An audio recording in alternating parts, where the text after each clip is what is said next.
Welcome to HipHughes, not history, because it's after class. So we're going to try something a little bit different today. We're just going to talk about an issue. Every week I'm going to try to put out a video, HipHughes after class. And it's my little vlogging experiment to see if you guys can put up with it or not.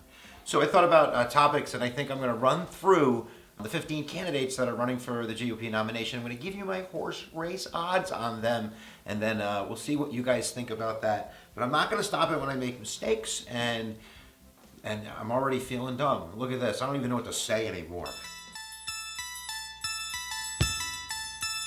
So I think that what I would start off by saying, if like you study politics, is there's a huge difference between the base that votes in a primary, right, and a general election. So when I think about each candidate and I think about their odds, I'm always thinking about how you can get somebody through both of those barriers, because the most important thing, when you're running in a primary is that you're going to appeal to your base voters so you can get their vote, but you're also not going to move yourself so far to the right of the party that you're not going to be electable in a general election. So I think that's really important to keep our minds on. So candidate number one, Bobby Jindal. Maybe I'm not supposed to pop up. I'm not going to pop up. That's stupid when I do this. But Bobby Jindal is the governor of Louisiana, and he's made a name of himself certainly among Tea Party Republicans, not only for, I think him being, I'm just going to say it, he's an Indian, right? Not like a Native American Indian, like an Indian Indian. He's a Roman Catholic Indian, but I think that gives him a certain appeal to part of the party that recognizes that they need to broaden their demographics, they need to appeal to new people, and certainly on issues that I think are important in the primary, like especially like being like anti-Common Core. I think that's like a big resonating factor with people that vote in a GOP primary. He's like come out really strong against that, and in terms of social conservatism, he's really like rock solid in terms of being like against gay marriage and still sticking to like a real strong pro-life like stance and those types of issues. I think that his downfall is like his public image. Like when he talks to cameras, like he looks like a ding dong. And I think back to what was it, 2009. He gave the response to the Barack Obama first State of the Union. So it's like a huge deal. It's like, who's the new guy in the party that's going to go up against Barack Obama? And it's Bobby Jindal. And it's terrible. It's terrible. You ever watch the Brady Bunch? It's like when Brady was staring at the red light. She really didn't know what to do. So it was awkward to watch, and I think like everybody realized at that point, like this guy might not be ready for showtime. So I put his odds on. Is there a drum roll? Can I use sound effects, guys? I'm doing 30-1 on this guy because I don't think that he's going to be able to, number one, have enough people in the primary to recognize that he's electable to vote for him. And there's just too many social conservatives in the race already that we're going to talk about that I think are bigger, household names than Bobby Jindal. But he's got really cool hair. What are you going to do about that? I popped up just so I can fix my hair. So number two is Mike Huckabee. We're going to put Mike Huckabee. He made his announcement on May 5th.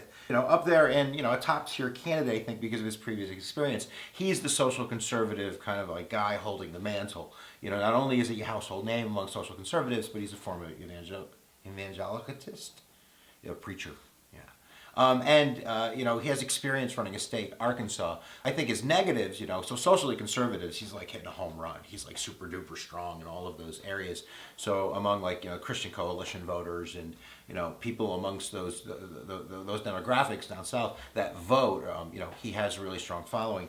I think his problem is, amongst Tea Party Republicans and inside conservatives is in his spending as governor of Arkansas. He spent a whole lot of money. So I think that, he's been accused of, in some sense, being a little bit too liberal or progressive when it comes to budgetary things.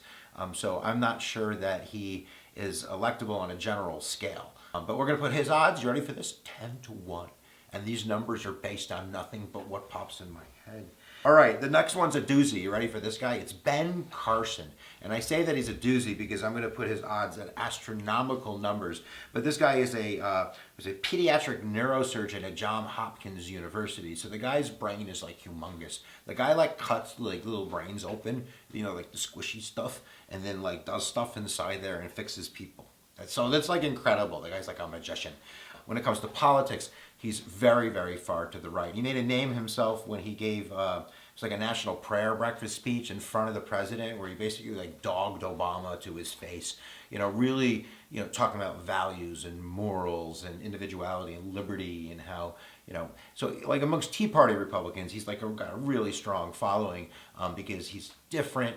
Obviously he's an African American, so that's a broadening the base kind of strategy. But in terms of political experience, he has none, and he has said some, when it comes to the political, mainstream, some like really crazy things. He comparing like homosexuality to bestiality, and I can just stop there because I said bestiality in the video, and I thought I would never do that, and I did it. So forgive me. You ready for this? What do you think? Right? 100 to 1. Right? The guy's got a 1% chance of winning, and I think that's probably rewarding him too much. Carly Fiorina. Carly Fiorina. She's the only woman in the race, and that's one of, I think, that her pluses, especially if you're looking, we're going to look at Democrats next week or something, like a Hillary Clinton, running. So I think like that's one kind of thought process, but we certainly don't want to just kind of like brand her with a gender because that's sexist. She certainly has some experience. She has some experience, in the business world. She was the CEO of Hewlett Packard. Is that how you say it? See, now I edit myself all the time, so I'm just going to mess up, and I don't freaking care. So amongst the business and the corporate community, she has a strong following. I'm not sure, as an insider Republican, how much support she's going to get from the party. Because not only you got to be able to raise like a lot of money, like $1 billion of money. So I'm not so much. I don't know how much support she has in terms of doing that, but certainly, she made a name for herself by getting her ass whooped in 2010 when she ran against Barbara Boxer for the Senate in California. So her political experience is losing, basically. And other than her business experience, I don't know who her constituency is. Like, I don't know who's like out there with Carly Fiorina bumper stickers, but there's someone who's going to leave a comment below that I have one, and I'm sorry for that. Not for you having one, but for me saying that no one out there had one. So she announced like May 4th, I think she made the announcement, but we're putting her at like a 50 to 1. Right, I don't think that she really has a strong chance. So let me tie my shoe. Ted Cruz, Senator Cruz, freshman Cruz from the great state of Texas. Ted Cruz is a young guy, but he's definitely made an impact. He's a really, some kind of people have said he's kind of like the Barack Obama of the right wing. In terms of how he speaks and his eloquency and his passion, yada, yada, yada. He's a Tea Party guy, so he brings that credential that he's bringing, a large chunk of that base that's really upset about government and wants limited government and get government under control. He's bringing that with him, and he's also got a social conservative thing going. He announced early in, I believe, March, he announced at Liberty University, this is Jerry Falwell's university, so he's announcing at, the traditional value center of the country. So that obviously is telling you something about where he's going with his campaign. He also believes in a big military. And of course, this is going to put him at odds with some of the party in that libertarian side that believe that we need not to have a large military. We need to focus on ourselves. Whether or not he can win, I believe a lot depends on whether or not he can get insider support, raising the capital, the amount of money that you need to do to be competitive. But that remains to be seen. But since he's a fire eater, he's a fire breather. Since he's a fire breather, but he definitely has a strong support in the Tea Party, I'll give him an 8 to 1. And remember, these numbers have been tested and they mean absolutely nothing. All right, so we're going to keep going, right? So we have Lindsey Graham, who's supposed to make his announcement on June 1st. Lindsey Graham replaced Strom Thurmond in South Carolina in the Senate, I think like back in 2000 or something like that. Strom Thurmond was really old. Google that. How old was Strom Thurmond? And he has a certain constituency, and that's the part of the Republican Party. It's like John McCain. It's kind of like really hawkish when it comes to foreign policy. Like they want to go like kill him and get him, for the Iraq War, for maybe a not torture, but torture policy, like those kinds of things. Heavy, military investment. Obviously, there's a lot of military people down in South Carolina, but also kind of willing to compromise on some issues like immigration, which makes it a big no-no in the Tea Party. So if you're like at a Tea Party and you're like, I love Lindsey Graham, like someone's going to punch you in the face, and it's going to hurt a lot. I don't know, how much support he can do in a primary, like how he can win in the primary with some of his positions. And there's some backdoor, talk about his lifestyle, and we'll just leave it at that. But no, I'm not making a video. Some people think he's gay, and not that I care. You may care. I don't care that you care. I don't care if anybody cares. But that certainly would probably affect the race. Certainly in a like a Mississippi primary or something like that. So I'm putting him at 25 to 1 just because he's a senator and he's got a lot of clout, and he's probably got a lot of money, and he's got a really, really great head of hair for an old guy. Mark Rubio. Now we get to a real top tier candidate. Mark Rubio made his announcement back in April, I believe, one of the earlier ones to announce. And he's got a couple of things going for him. He's got humongous insider support. He's got a lot of people in the Republican Party that want someone young, that's someone ethnic. He's Hispanic. His parents were from Cuba. Believing this is the guy that can broaden the party. They can change the general election, and he can win a primary because not only does he have clout in terms of being a senator, he's put a little bit of time in there, but socially he's really conservative, and he's been riding that line, like being for civil unions, but not being for gay marriage, and not being outlandish about saying stuff like that, but certainly seeing what's called dog whistle politics, where you say things where your base is like, I heard that, I'm with you, brother. So there's a chance that I think that he could win the primary if he plays his cards right. I don't know if he's ready for Showtime, but we'll find out soon enough. But we're putting him at a 4-1 odds. How about that? All right, we're going to keep moving. How about George Pataki? He said that he might announce next month or at the end of May or something like that. He's a Northeastern Republican. He's former governor of New York State. He took down Andrew Cuomo way back in the day. So he's somebody who's going to say that, I can win a national race. I can win a blue state. What other Republican you have to win a blue state? And then everyone, down south is like, don't even bother. It's not going to happen. So 100-1 for him. I don't think that he'll do it. I think that, he's pro-gay marriage and he's pro-choice. You can't be pro-gay marriage and pro-choice and win a primary in the South. Let's not be stupid, folks. I'm not supposed to call kids stupid, but it's a video for classrooms. All right, so Rand Paul, right? Rand Paul, son of Ron Paul. Of course, Rand, Aaron Rand, kind of the writer, the libertarian, real strong libertarian roots. Of course, his father ran for president as a libertarian, as a third party libertarian. So that goes back decades. The guy's an eye doctor, and now he's in the U.S. Senate, of course, representing Kentucky with Mitch McConnell. And he's, really, been really strong for his voters, which is a younger demographic. These are younger Republicans. So, you got people that are excited for the first time to vote Republican because he's matching up with these libertarian ideals. He's talking about drug and prison reform. He's talking about, gay rights to a certain extent. He's certainly talking about, gun rights and kind of these liberty issues that are really important to the right because he believes in them. He believes in minimal, small government, and he says that he believes in liberty amongst all else. Now, he's also been a non-interventionalist. He said that we have to cut aid and we have to take care of ourselves and yada, yada, yada. But since announcing for, the run for the presidency back in March 23rd, he's certainly been seen on a couple Navy ships. Maybe he had a saber. I don't know. I might have heard him in war, ISIS.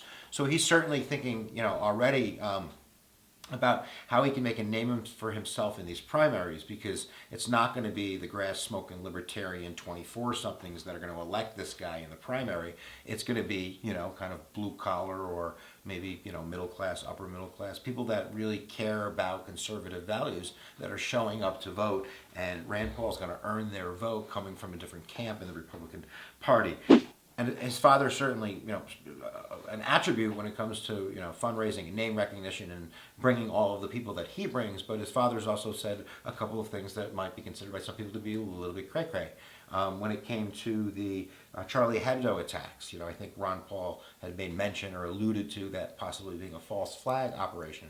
It's like a conspiracy to, drum up support for, bombings and stuff like that. So he certainly, I don't know. I'm putting his odds at 6-1 just because I think he's got a lot of mojo. I think he represents something new in the party. I think that people are going to take a serious look at him, whether or not he can, cross over from what he's said to what he has to say to get elected. I'm not so sure.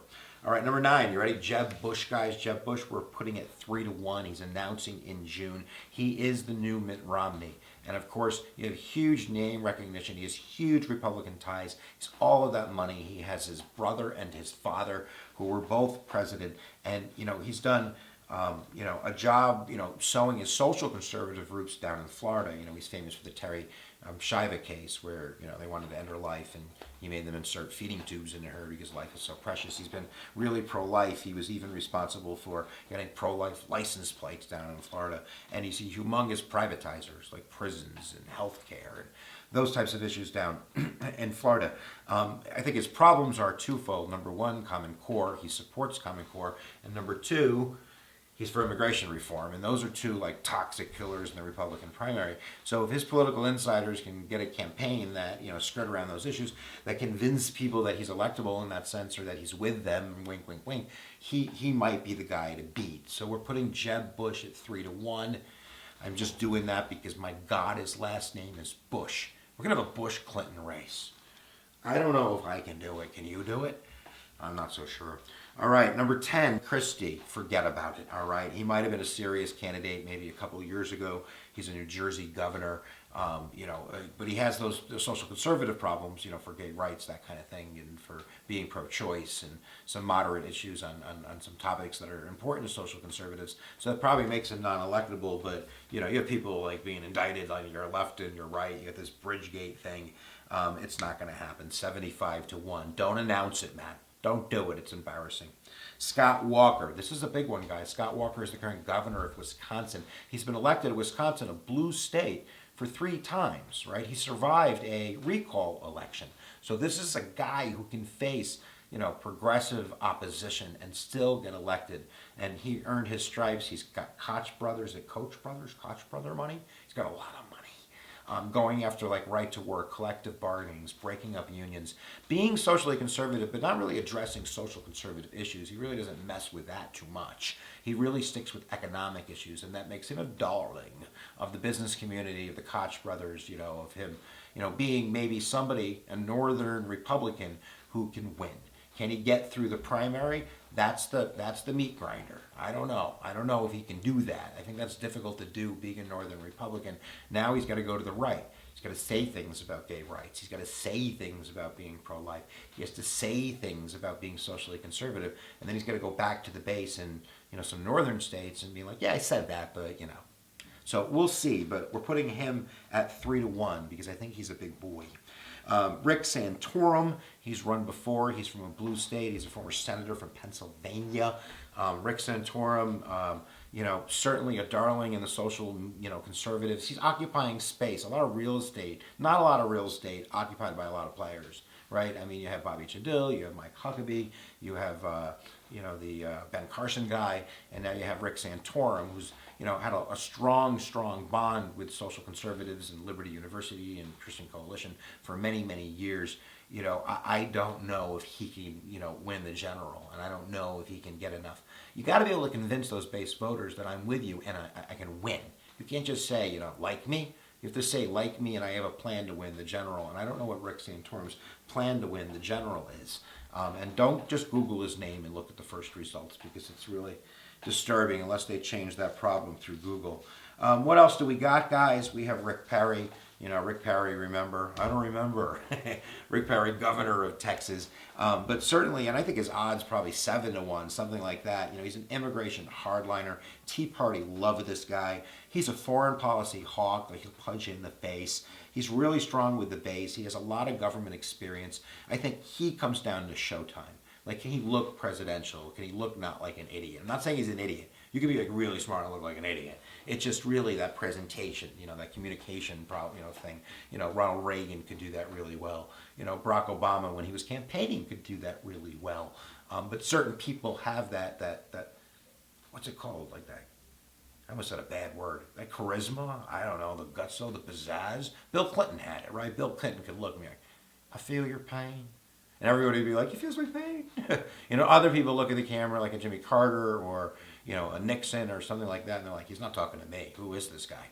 All right, so Rick Perry, I don't know, 7-1 we said. We got a couple jokes here. Are you ready? Sarah Palin, 500-1. Donald Trump, 501-1.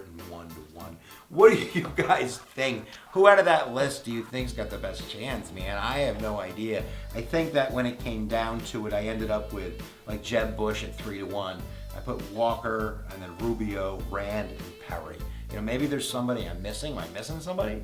Maybe somebody should run. They don't know they should run. Is my analysis correct? I don't know, but I do think you got to win the base, right? But you can't skirt yourself too far to the right, because you got to go to the general and you got to dance in the middle eventually. So I don't know who out of that list makes that, or is that just old political thought? Maybe I'm stuck in a paradigm. Let me out. Telling me what I'm doing wrong. I don't know. I talked a lot. I don't know if that worked or not, guys. But if you watched it, congratulations. I don't know. You don't win anything. You win a little knowledge, maybe.